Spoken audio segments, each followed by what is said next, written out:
Hi, this is Tyrone and welcome to another edition of The Agent. This week's episode is titled Stone, a label in fashion. There are many labels in fashion from Gucci, Versace, Chanel, Balmain, you name it. There's a label for everything. Then there's a label called Stone, a common one today. In the mid to late 1990s, I was blessed to represent one of the world's top supermodels with countless covers of Vogue and Elle, you name it.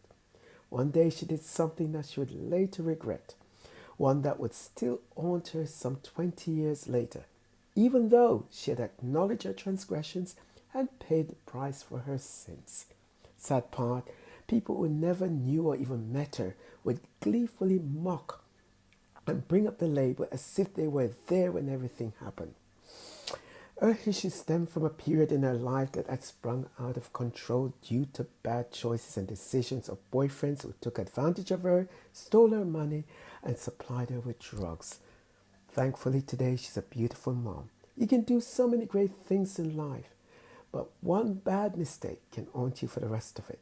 One day, the religious leaders brought before Jesus a woman who was caught in adultery. Teacher, they said, the law of Moses says we are to stone her.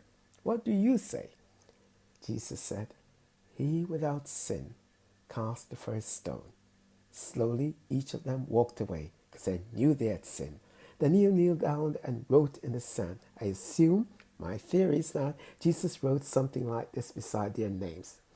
Rabbi Luke is an alcoholic and a drunk.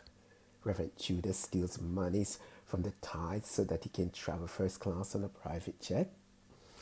Deacon John is quick-tempered and a whoremonger. And let's not forget choir mistress Ruth, who's a bitter old cow and a gossip. You get my point? Please note, Jesus wrote none of what I just said. This is just my interpretation of what he might have written. You see, we love to shine the spotlight on other people's sins so as to hide ours. Just look at social media and how people tear each other apart. Put down your stones. As for the woman caught in adultery, interestingly, they only brought her out of the bedroom to be stoned, but not the man. Weren't they both caught in the same act and position in the bed?